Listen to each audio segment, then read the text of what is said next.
evening, everyone. Good evening. Thank you for coming out this evening. My name is Deanna Foote. I am the Director of Constituent Affairs for Brooklyn Borough President Antonio Reynoso, and this evening will be a presentation by the Department of Environmental Protection, and I will read you just some words about what's going to happen this evening. The session will be presented by DEP, Department of Environmental Protection. They will conduct this presentation on Rainfall Ready NYC, which is storm and hurricane preparedness. DEP will provide tips to help homeowners to protect their homes from flooding and sewer backups during rainfall events. Items will be given out after the presentation only to those who have attended the presentation. The items that will be given away will be rain barrels, sub pumps, flood barriers, and flood sensors. And at this point, I'd like to thank the people who have collaborated with our office for this presentation, which is, of course, DEP, the YMCA here at Coney Island. We have several elected offices and 2 elected officials in attendance. One would be the New York State Assembly member Alec Brooke Krasny of the 46th District. We also have in attendance New York City Councilman Ari Kagan.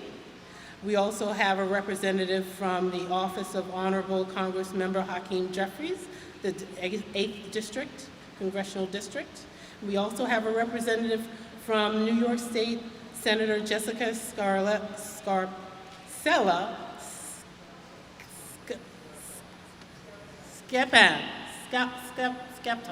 Skepton. Sorry for the mutilation of the name. Sorry about that. Very good. Well,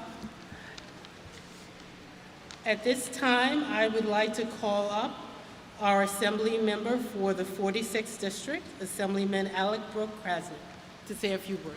Thank you, Dina, very much. Dina, thank you so very much. Good evening, ladies and gentlemen. This is just a meeting that is so important that I don't think we can underestimate the importance of preparedness process. It's not my first time in the Assembly. That's my second life in the Assembly. The first life was from 2007 till 2015. And yes, I was here when we had Sandy. And yes, I didn't have a chance to change my clothes for about 30 days. That was terrible. It was terrible. Between my own house, I live right here in C8, and I lost about 30% of my house. So between my house, my family, and the district, I just couldn't change my clothes for not less than a month. Prior to that, if you remember, we had a Hurricane Irene. That's an interesting time to remember, because during the Hurricane Irene, I was also an Assembly member. And I've been trying to help people to understand that they have to evacuate. It was so hard to do, Dina.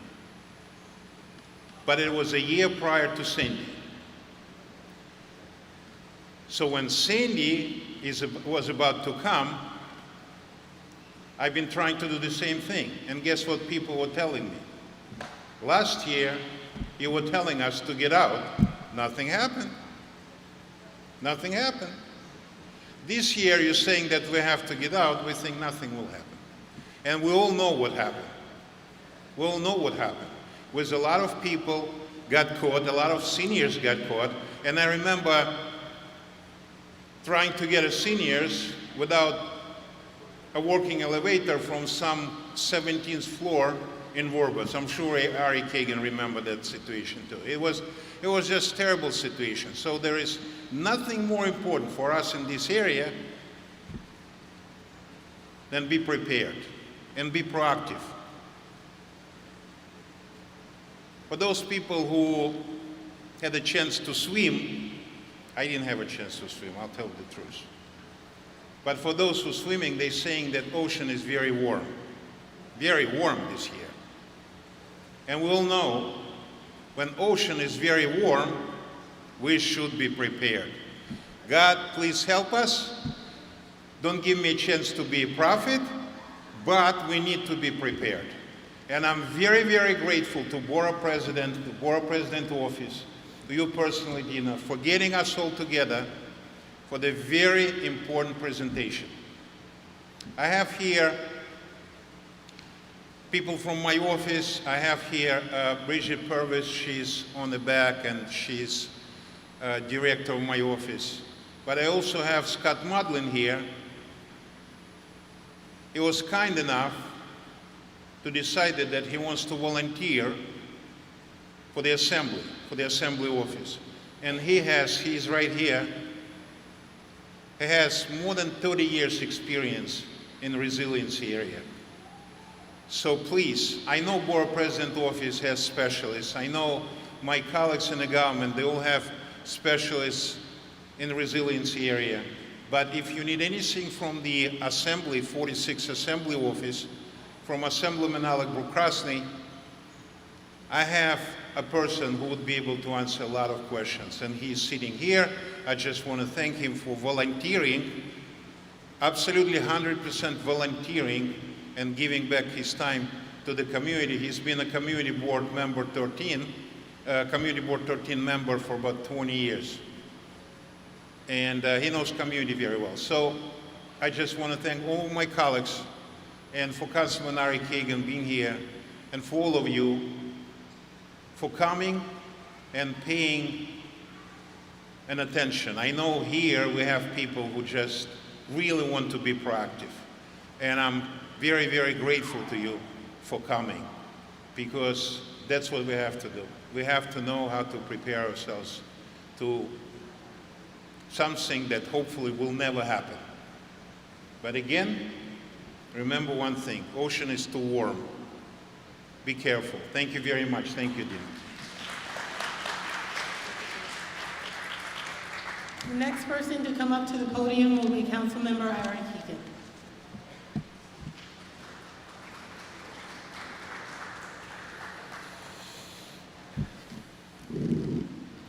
Good evening, everyone. I'm Councilman Ari Kagan, and I'm honored and privileged to represent this beautiful community in New York City Council.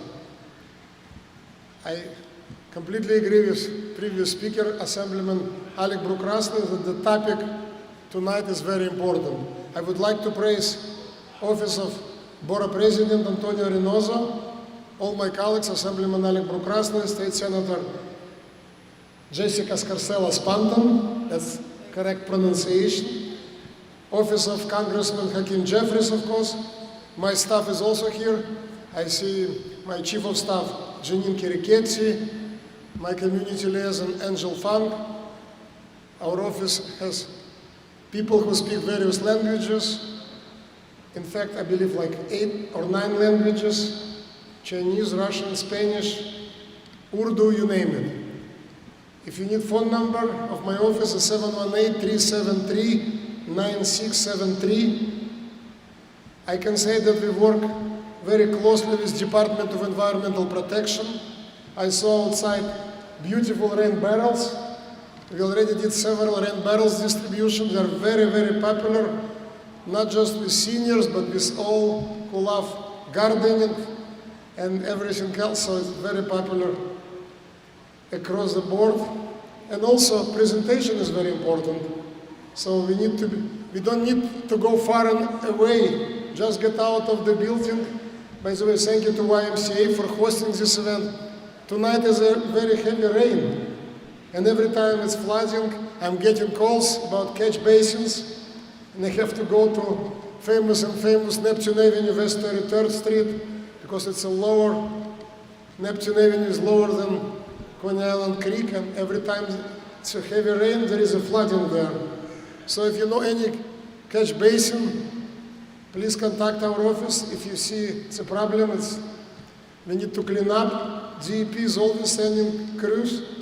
I'm very grateful to GEP for cooperation, and they always react And it's not just from 9 to 5, they work all the time. And usually flooding is in the evening and the weekends.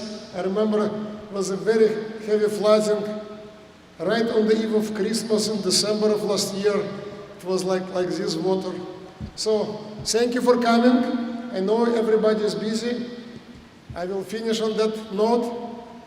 We are all here for important mission. Please listen and cooperate. Thank you very much to all organizers. Thank you very, very much. Thank you, Councilmember. The next person to say a few words will be Frida Menos from the office of Congressman Hakeem Jeffries. Frida?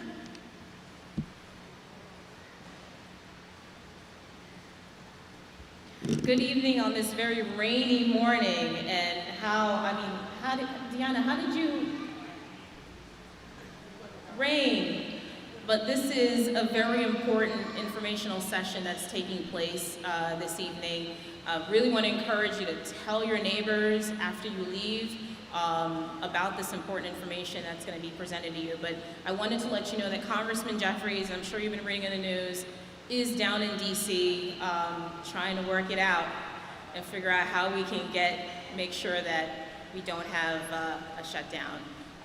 But of course, you can always reach out to our office if you need any assistance on any federal agencies, including and as well as state and city. We do work with our partners very closely on many of the issues that occur.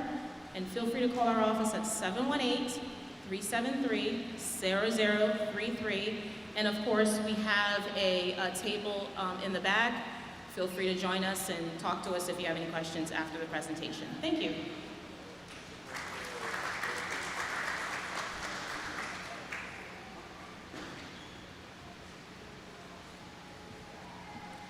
Next, we have up Barbara Felder from the office of State Senator Jessica Scarcella Spanton. Thank you.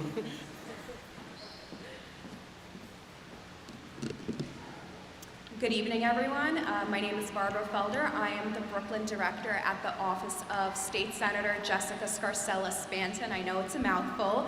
Unfortunately, the Senator could not be here today, but I am glad to join you all for this vital presentation and the vital distribution of resources that we have here. And I just want to say a big, big thank you to, of course, the Borough President's Office, to DEP, to the YMCA, to all of our partners, Assemblymember Brooke Krasny and Councilmember Ari Kagan, of course. Believe it or not, September is actually National Preparedness Month, so this presentation could not come at a better time. As we've seen, the Senator represents both Staten Island and Southern Brooklyn in the New York State Senate, so we've seen time and time again how storms and natural disasters have been absolutely destroying our shores, and Coney Island is a frontline community for flooding. Coney Island is an environmental justice community, so this truly could not be more necessary, and I really hope that everybody takes advantage of the information that is shared today and the resources that are shared today. So thank you again so much to everyone who's here and all of our partners, and I hope we have a great and dry evening. Thank you. All right, the presentation will begin, and we have the honor of Beth DeFalco, Deputy Commissioner of the Department of Environmental Protection, conducting the presentation. Beth, please. Yes.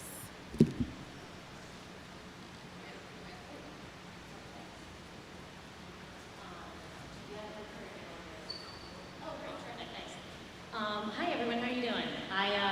I'm Beth DeFalco. I'm the Deputy Commissioner at the Department of Environmental Protection. Thank you all for coming out tonight, and especially as it's raining, it feels like tonight is the perfect night to talk about flood prevention.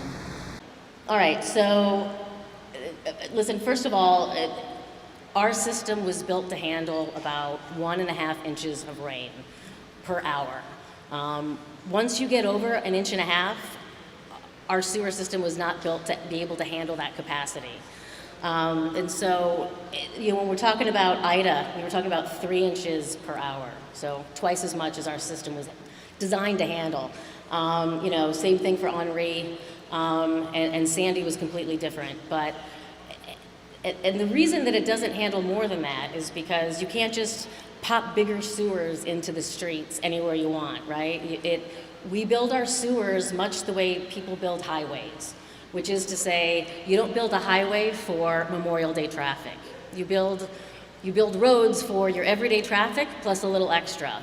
Otherwise, the city would be full of highways and nothing else, right? And that's a little bit how the sewer system works, is that you build it for your everyday rainstorm, and many of these sewers were built 100 years ago and more. They were not built to handle the climate change that we're seeing now. Speaking of climate change, people often ask me, why is it raining more? And we say climate change, but I don't think anybody really understands necessarily why, at least I didn't.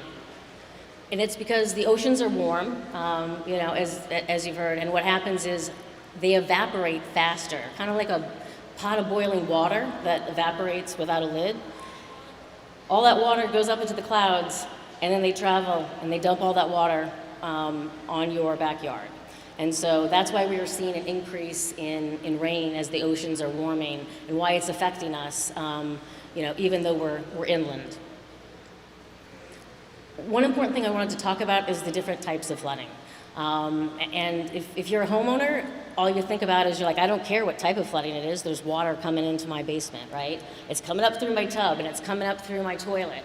And let me just say, I live in Red Hook, I own a home, and I do nothing but think about flooding, both at work and then when I come home too. And so I very much appreciate the fear that people feel when you start to see that happening, from a safety perspective, whether it's groundwater or sewer water, certainly from a dollar perspective, no one, you're just sitting there watching the dollar signs tick up and having no idea how much money it's going to cost you to repair that. So we talked a little bit about the sewers being the first line of defense.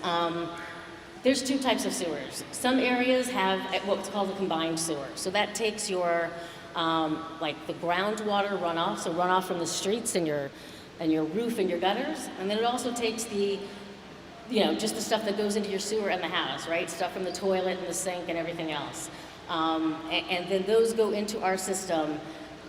Those are usually a little smaller, thanks Mario, than some of the storm sewers. We've been going through for years now and building a second set of sewer systems just for stormwater. To handle the water, again, that comes from the street and comes from the roof gutters, the clear water, the groundwater. In the areas that we've done that, we've seen a reduction in flooding, but it takes a while to get to different areas. You guys have seen when we replace a sewer system in a street, you know it, because the street's shut down, right? And it's like no one's parking there for quite a while. It's to do these types of projects they're big. Street flooding.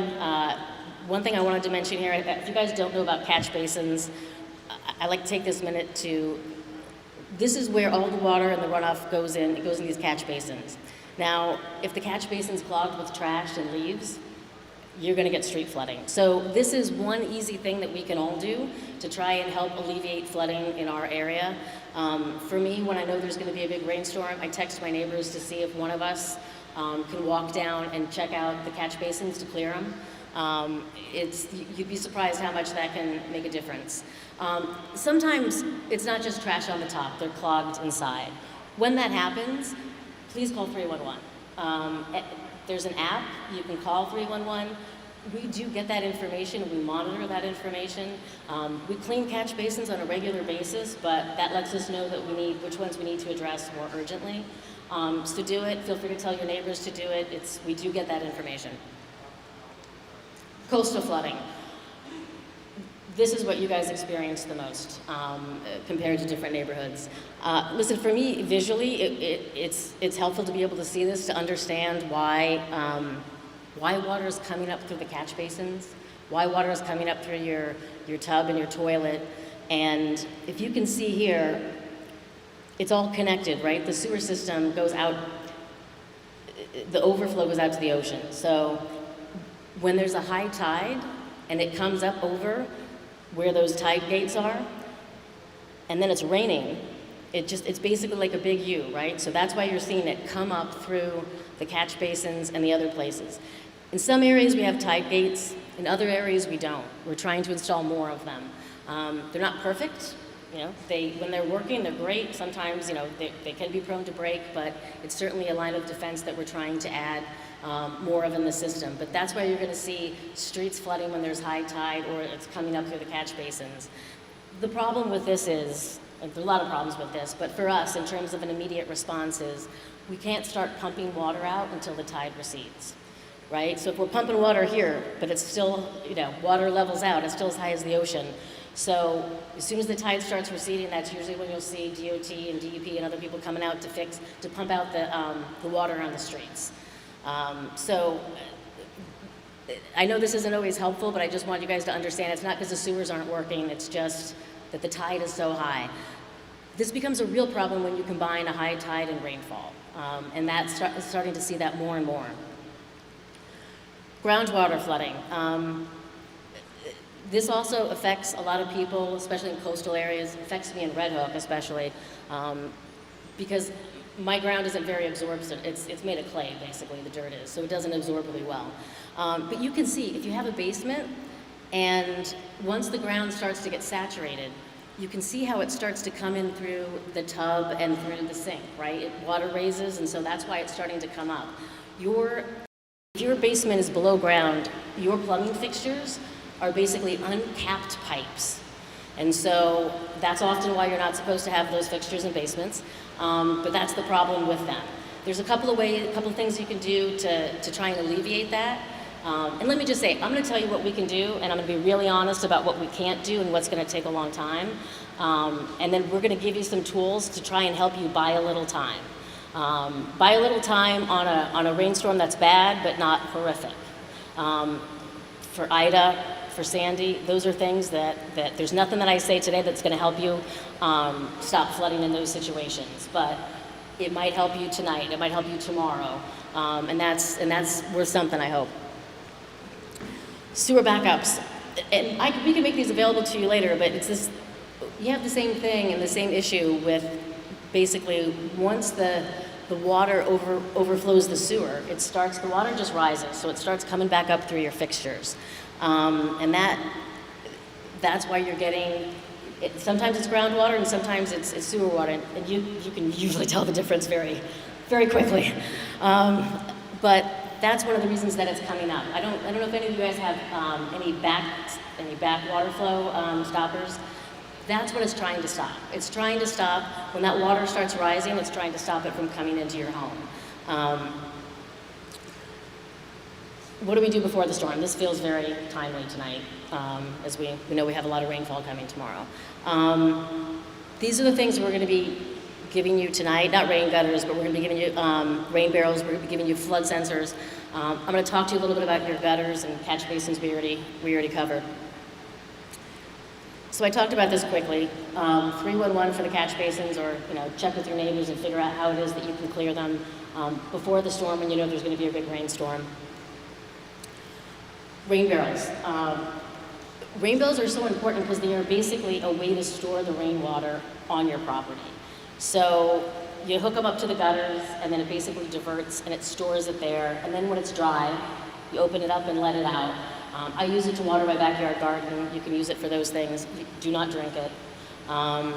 But this is helpful because, so in my situation, all my neighbors, we had our gutters hooked up directly to the sanitary sewer. So it's raining, and all the water from our roof which is a lot, right? It's all going into the sanitary sewer, all my neighbors. We're basically flooding ourselves out.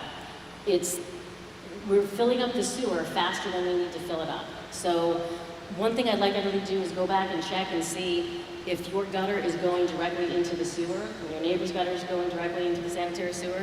You're going to want to disconnect it, and you're going to shoot it out on your property. So I disconnected mine, and I put it out into my backyard so that the rain from the roof hits the rain barrel, it holds there, and it goes into the backyard.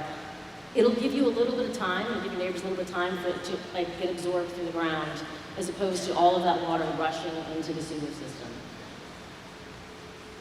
Flood sensors. If you guys, I recently discovered these within the last year, and I think they're fantastic, especially if you have tenants or you're away from home, I'm going to be checking mine in a few minutes in my basement. So you put them anywhere where you think that there might be water. For me, I have it in my basement, near the boiler and the water heater. When the water touches the sensor at the bottom, it starts beeping very loudly. So there are probably more sophisticated ones that can email you when that happens, but the ones that we have tonight will at least make a very loud alarm sound. So I've got a tenant, for me that's, it tells them that they should call me and we should start putting into action my flood plan. Okay, so we know that there's going to be a lot of rain. In this particular area and neighborhood, something that you also want to look out for is high tide. The combination of rain and high tide that hurts this area more than anything else. And so, for me, when those two things happen, I know it's time to start moving things above, higher up in the house. Move chemicals, like my garage, I got chemicals, that's the time to start moving them up to the highest shelves if you haven't done that already. But those two things are the biggest problems. Notify NYC is a great alert system. They've got an app. We've also got, and they do push alerts on your phone.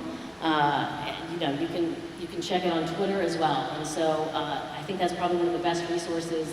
You'll start to understand very quickly where that rain's happening as those alerts sort of speed in. And then if you live in this area, I would also take a look and check what time high tide's going to be, or if it's going to be a particularly high, like a very strong tide, full moon, etc.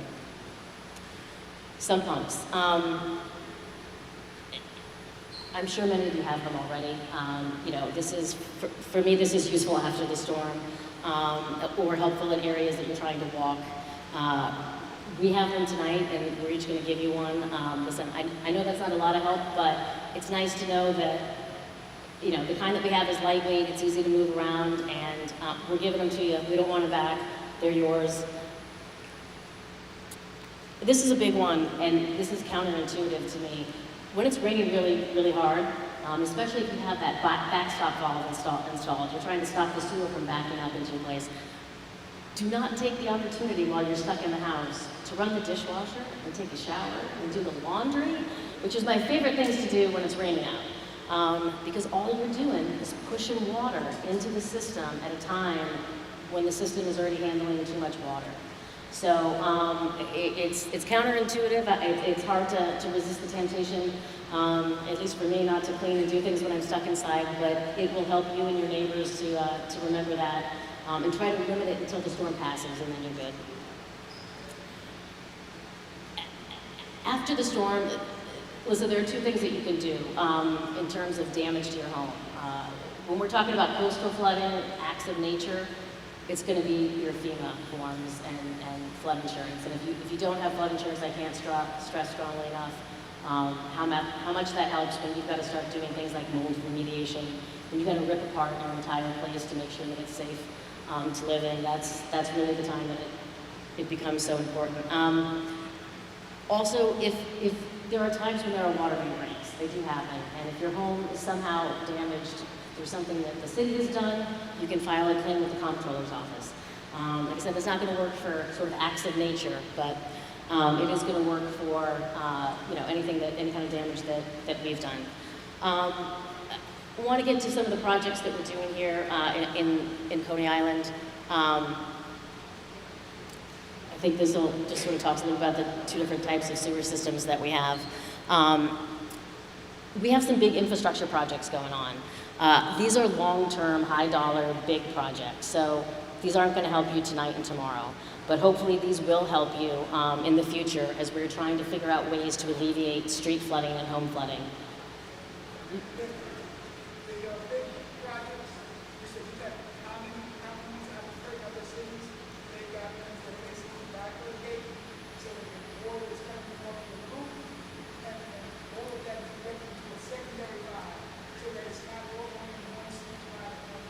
Yeah, no, so it's a great question, right? The two different sewer systems. So we actually have that in a lot of different parts of the city.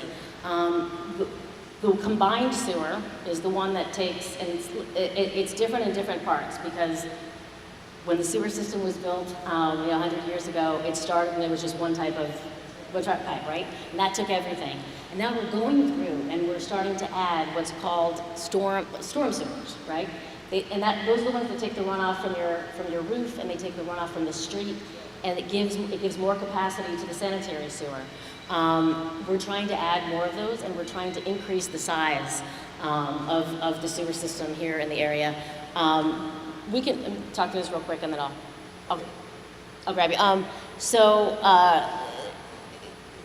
These are the different areas that we've got ongoing projects, and you can see the dollar amount. We're spending like just a small project. Like if you just look at the red line there, we're talking about $40 million.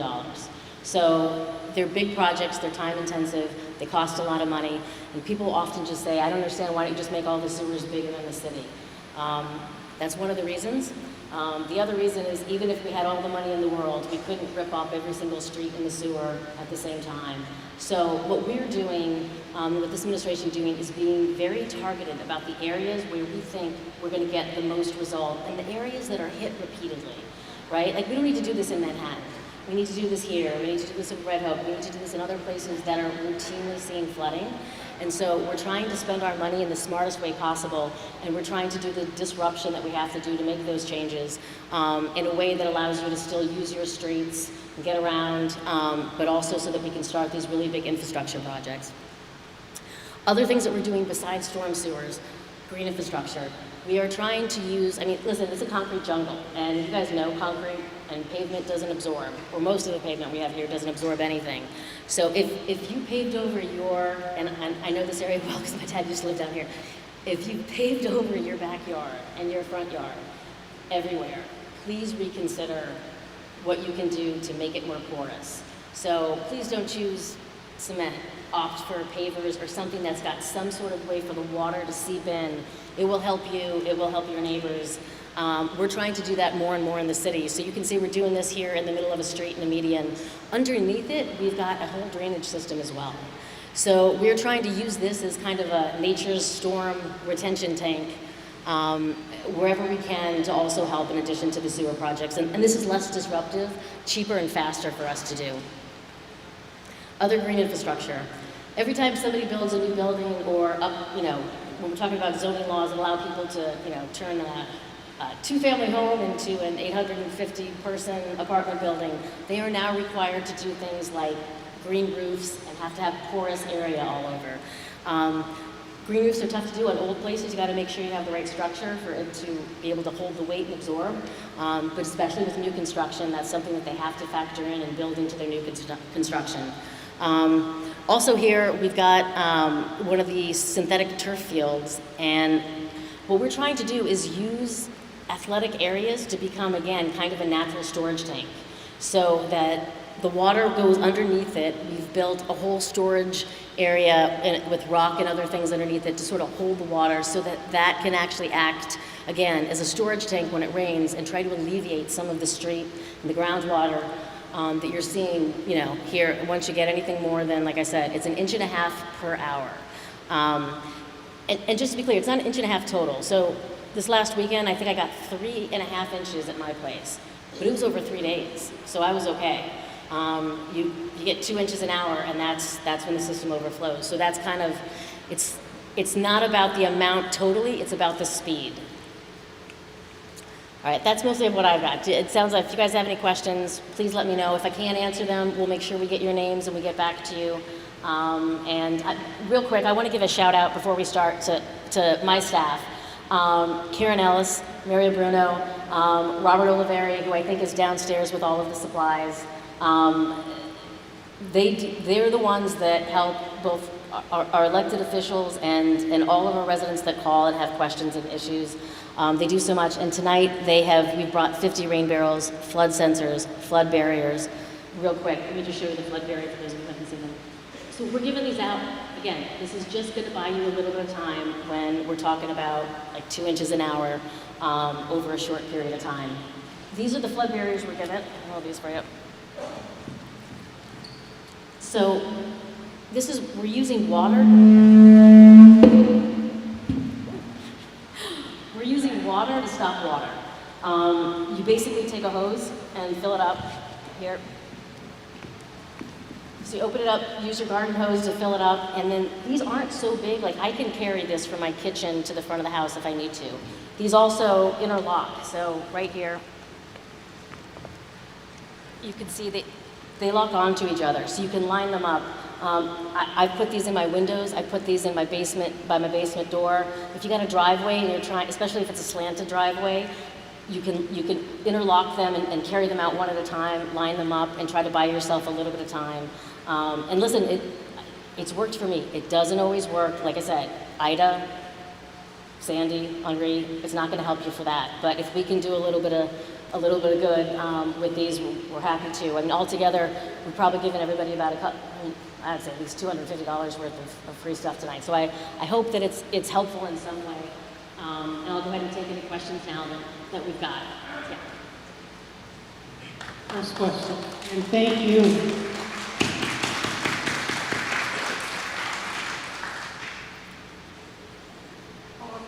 So you went over some of the things that I was going to ask, but with the increased housing in the city and the multiple stores, I mean, they're not R6, they're 17 stories, and all those people, the one thing you didn't say is that when people, you said don't wash your clothes, people flush the toilets, and during the storm, and then there's no place for that to go within the building, and there's no place for it to go. The second thing is that money that's being spent, is that federal funds or is that federal funds that the state has to be diverted locally? And how can we get more federal funds? And the third thing was, when Bloomberg was the mayor, he said he was going to create a bathtub around Lower Manhattan and then around the rest of New York City because the global warming, all the water levels are rising. They've already, the country in Western Europe has solved that problem for decades, for centuries. When are we going to have that put into place in New York City? Because we're going to flood. Those are my three questions. Those are all great questions, actually. It's almost like I planted you there to ask these questions. All right, so let's talk about what Mayor Bloomberg did. And let me just say that my boss, the commissioner, actually came out with the first plan under that administration, Plan YC, who created that plan. He is now the commissioner and the city's chief climate officer. And our mayor is as focused as one can be on making that happen. The tough part is the flood wall and the barrier that you're talking about is constructed by the Army Corps of Engineers. That's a federal thing. We are working with them and we are pushing them to increase the speed at which the design is happening and it's being built. But by all means, anything that you can help us do to help push that through with your elected officials and others, we welcome that help. That is a project that will happen. It is, you can see it along the east side of Manhattan, where we've started to build those floodgates and build those resiliency things into it. We're trying to do that in the rest of the city. They're huge projects. They take a long time. I'm not gonna kid you and tell you you're gonna see it in 2 or 3 years. You're not. But anything that you can do to apply pressure and help get more money for that would be tremendous. Speaking of money, the Inflation Reduction Act has got a lot of federal funds that you've heard President Biden talk about, and it's all supposed to be for climate change and infrastructure, right? I would love your help to get more of that money from the state. And here's why. Because that money has to go through New York State. And then we gotta claw our amount. And one of the things that's particularly difficult is that there are caps based on the size of a city. So there are caps that say a city, 300,000 people or larger, can only get X million dollars. I think we applied for $58 million and they gave us 6.5 because we were capped for being a big city.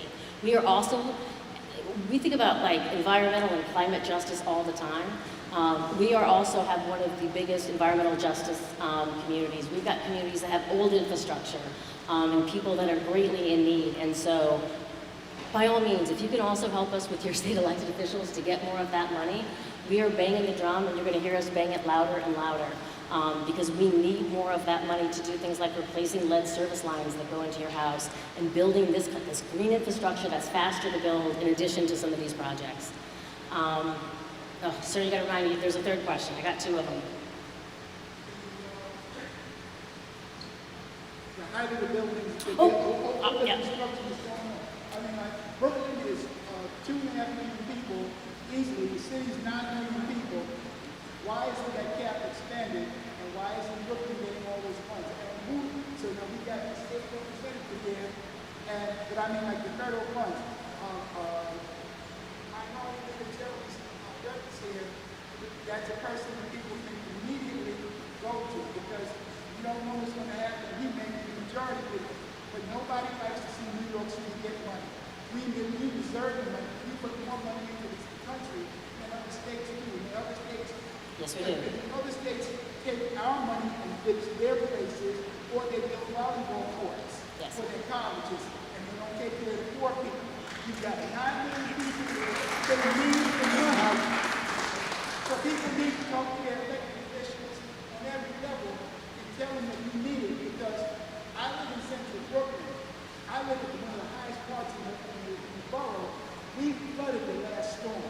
I hate to think about people in Red Hook over here. Listen, if you want a job later, we should talk because you're doing a better job than I'm doing tonight. And I'm here tonight because my boss is in DC today, banging the drum and doing it directly with the majority leader and other people, and anybody who will listen. So yeah, we're 100% in agreement there. One thing New York City is doing, and this is counterintuitive because you just think, well, if there's all these people and they're just building all these houses, right? How does the system contain it? So we're doing a couple of things. And in 2022, we reformed the stormwater laws so that when you're upzoning, you're adding those, you're having to build and upgrade the infrastructure when you do that. So when you're seeing the buildings that go from a 2-family or a bodega that all of a sudden has 8 stories, they are having to build more capacity. As they build, they've got to do the green roofs. They have to have a percentage of what we call impervious area.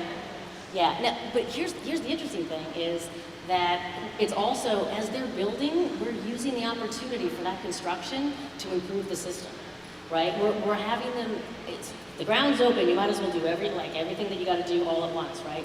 So that's where we are starting to build things like retaining tanks in the area. And also, those buildings are building with energy efficient appliances. And they're using less water. So we are requiring all of these different things to mitigate the impact on the system. Every time anybody does any major construction, upzoning, or any new construction. Listen, that's why doing construction in New York is difficult for many reasons, but we revised these in 2022, and so that's one of the things that we're doing to help. Good evening, ma'am. Yeah. Julie, one more question from homeowners, right? And I understand that many of us are homeowners, and that's what we want to talk to, so we can impact the overall flooding. So I understand that you kind of building your system, and you talk about cleaning cliffs. I'm sure we all do that. What we need from you, not just like funding, but to basically help us out and to clean with like water jet all this mud, because we can clean leaves, but not everyone can actually take this mud out and make sure the water is running safely to sewage. And I know like after last, I think Sandy elevated some houses, they were on that seaside bench like nearby, and you had money for that, but please help us out because we're also nearby and we're ready to help you, but we want to make sure you also do your part. Thank you. No, but I appreciate that. I'm going to let Deanne pick because she's got the microphone.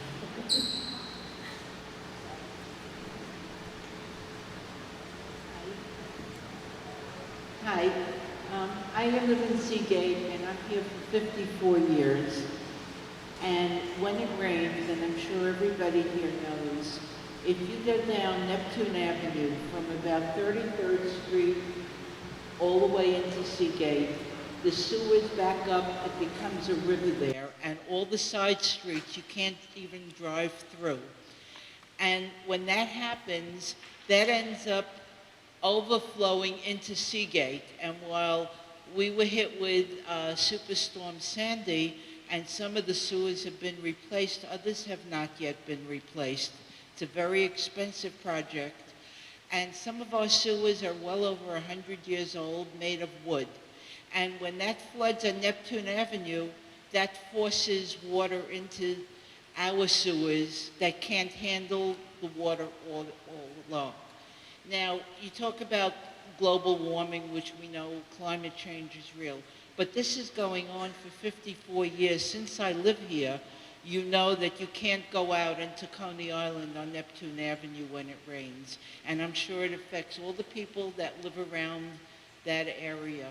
So at what point does that become a priority with all the new buildings going up in Coney Island as well, that they're going to address that Neptune Avenue doesn't become a river that you need a boat? No, it's a great point. So actually you can see on this green line here on Neptune Avenue that all the way going across, these are almost where all of the new projects are interfacing. And some of the areas above and below it we're also doing that to help it drain. Now, again, this isn't happening tomorrow. You know how long these projects take, but it's very much being addressed, and it's on our radar. So we can certainly talk more about your area if you want afterward, and I know Mario and Karen can help out as well. But it's in the plan, as you can see. Oh yeah. Good evening, Beth. Oh. So sorry, I'm sorry interrupting. Just 45 seconds I need. 2009, I was an assemblyman in 2009. We did the rezoning for Coney Island. Those $253 million is an indirect result from that rezoning process.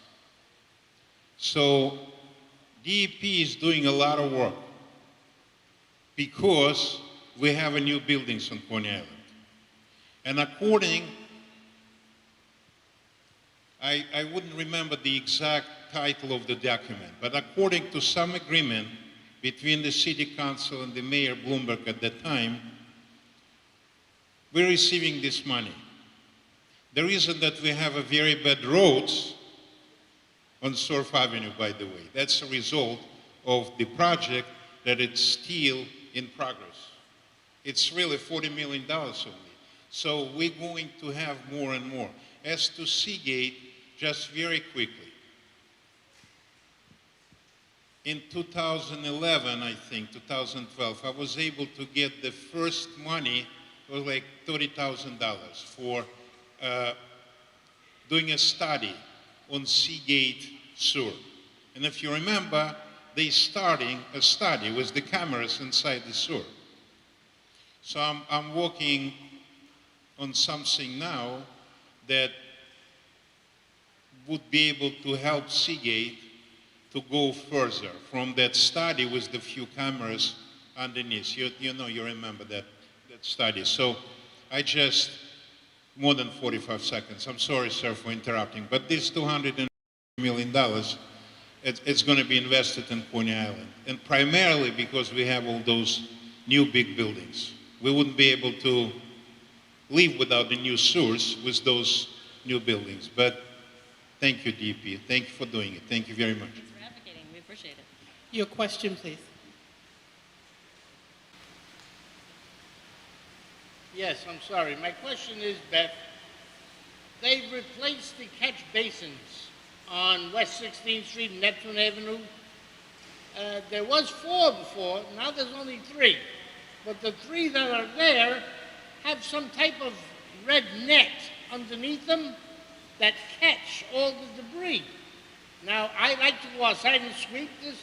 The catch basin is clear, but I can't anymore because it falls down past the grate and it's sitting inside of this red net, and I can't dig it out. That's a good question. I don't have the answer for that, although we will find out exactly where it is and try to see if we can get somebody out there to take a look at it.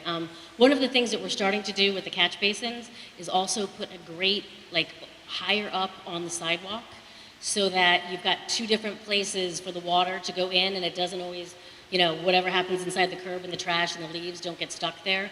So we've been doing that in other places in North Brooklyn, and that's something that we're starting to have success with and want to try here as well. Any more questions? Thank you for taking my question. A couple of things that don't apply to DEP, but it's another agency. I live in Manhattan Beach near Kingsborough Community College. A lot of students are coming off the buses. They're dropping pizzas and plates and cups and wrappers and all kinds of garbage. There are no garbage cans. Sanitation does not put garbage cans there. I had to go through the office of Ina Vernikov to get one garbage can. So now it's full every day, but there's still garbage by the gutter, you know, by the storm. And it's impossible. The agencies have to talk to each other. They have to work with each other. To prevent the garbage from going in, they have to put garbage cans so people can put it somewhere else. They have no place to put. If the garbage can is 8 feet away, they are not going to walk there. They're going to drop it right where they are. No. Now, question number two, it's another plan. I went through Hurricane Sandy. I'm a homeowner. I have to tell you, it was a disaster for us not to be followed, supported. The Red Cross came, the National Guard came, the police came, but nobody took care of us one-on-one. I had flood insurance. I had to do it all by myself. I had to hire an attorney to take care of it because everybody was giving us the wrong answer. The plan was changing every month. There was another plan. The forms were changing. Whenever I went to Coney Island to fill out the paperwork, the supervisor would come over and say, oh, don't use these forms. Now you have to use these forms, these other forms. It was so mismanaged on our end. What we saw, you can imagine, you know, you have over $150,000 worth of the damage, the entire first floor, and nobody gives a damn, nobody helps you, you get conflicting information, and I had no choice but to hire an attorney to take care of it. So he took care of a third of it. It got resolved, but have things changed? Have the processes, is there now forms that are, you know, that are the only ones to use, not 10 years ago's forms, you know, that they're going to use now? And are we going to be supported? Because we live in a flood zone. This is why my insurance went up. It doubled in 3 years, okay? Yeah, so mine I'm did in a too. highest flood zone. It's going to happen. I get always very upset every time I see rain, a lot of rain, and deposits of rain. And I'm saying to myself, when is this going to happen again? It was a nightmare.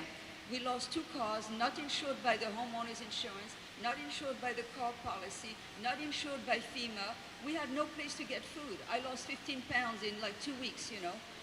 We had no place to go anywhere. The supermarket was running on generators. No, I remember.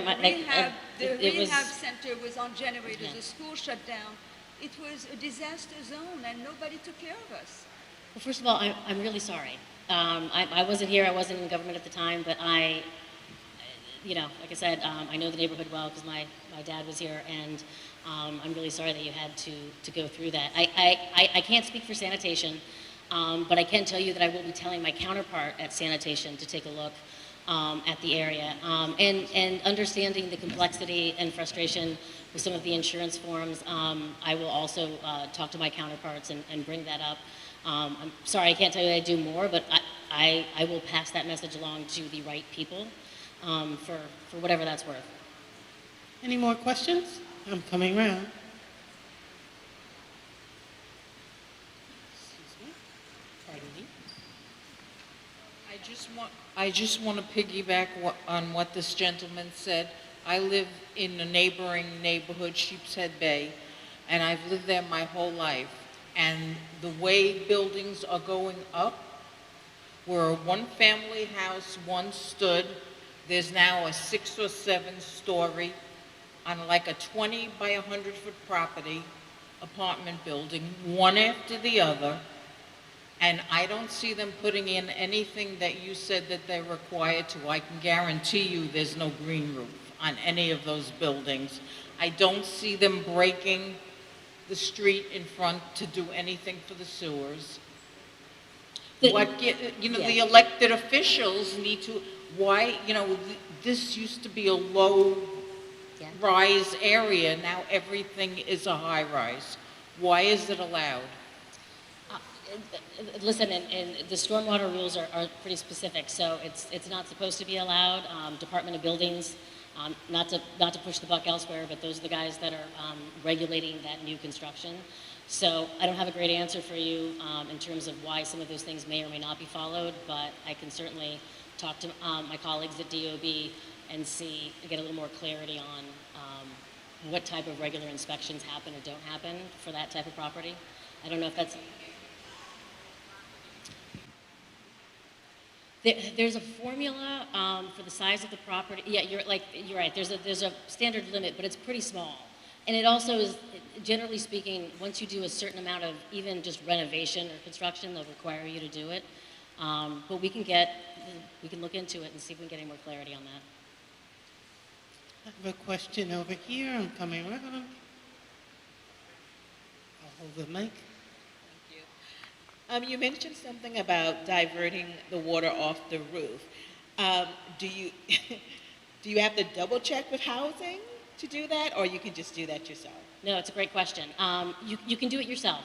You don't need a permit or anything like that, and I think that it's one of the cheapest things that you can do. I mean, listen, if you put a backstop valve in your sewer, if you're not replacing the sewer doing something else, you're looking at thousands and thousands and thousands of dollars.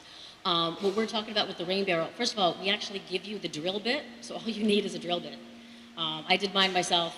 You literally drill the hole, you put in the kit, it goes straight to the barrel, and listen, I'm handy, but I'm not that handy. It's pretty straightforward. If you have to, I had to put some new rain gutters in to shoot out to my backyard. I did this last year, it cost me about $600. So in terms of things that you will get a return on investment, I can speak personally that for me that made a big difference because the water wasn't shooting right directly into the sewer up through my toilet, and it wasn't coming out the back. Also, like some of the older homes, it was probably built in, I would say in the 50s they installed that. So the pipe that they built to go into the sanitary sewer was degrading as well. I had water coming in through the middle of my home, couldn't figure out what it was. $600 fixed it, and a rain barrel will give you even more. It'll slow the amount of water that's going into the ground. Again, it's going to help a little bit, but if everybody does a little bit, we're talking about slowing the amount that goes into the sewers, doing our part, and then also trying to do those big infrastructure projects. I hope that we can make some advancements. But I'll show you the kit afterward if you'd like, and how you install it. It's pretty straightforward. The backstop valve, how much did that cost? Do you recommend that? If it's feasible, can you speak more to that? Thank you. It's going to be specific to your home. So you got to have a plumber come out and take a look at it. It can be very expensive. It depends what they have to dig through to get to it. So if you can imagine it, you've got your sewers here, you've got the lines that go to your house, and the backstop valve is basically right where it connects to your house, right? That's where it stops, literally stops it, the flap goes down. So it depends on what they have to do to access it. If you're not already making a repair, it's going to be thousands, unquestionably. It's a big investment. If you are already making repairs to the sewer or something like that, that's certainly the time to do it. I can't give you more than that. A plumber is going to be the best way to do it, but if you're having that problem routinely, if it's routinely coming up with the smallest storm, I think that's probably one of the first things that might be able to help you. In terms of sewer backup, you guys know the difference, when the water's clear and it's groundwater, that's not going to help you there. But. Good evening. One of the issues here I see is the rubbish and debris. And I've noticed myself that the machines that we have from sanitations are completely antiquated, right? I don't know when last they've been changed or they're upgraded, technology, have not infused, but there has to be some type of collaboration between the sewer and water investments and sanitation. It's a direct result, of this problem. I've witnessed myself where I've called sanitation more than once in order to get that street sweeper come. And it's about 30 to 40% of the rubbish that's consumed by that machine.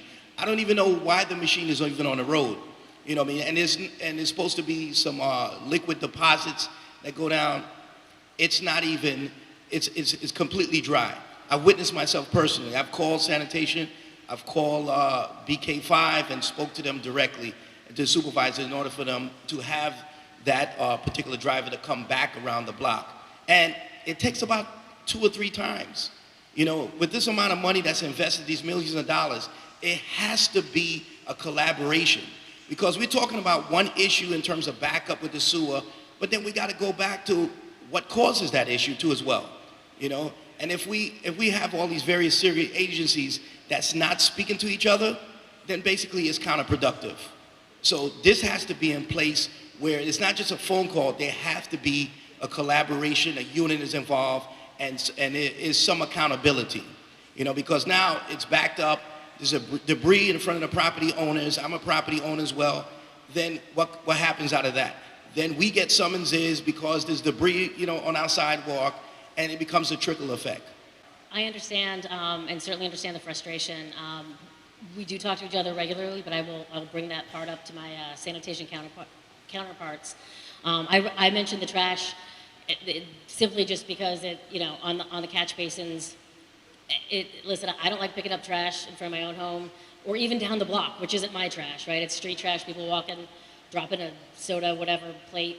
But I'd rather do that than try to clean up the water in my house. So it helps a little bit. Certainly, I'll talk to sanitation and see if there's anything that they can do. I'm sorry I don't have more answers on sanitation for you, but. Do I have a last question from someone who did not ask a question? Last question for the evening? All right, I don't want to keep our folks too late tonight, and they've got a lot of stuff to give you downstairs. If you do have more questions, I'll hang around. But Karen and Mario and our team is downstairs, so thank you all so much. Thank you for being kind with your questions. We appreciate it.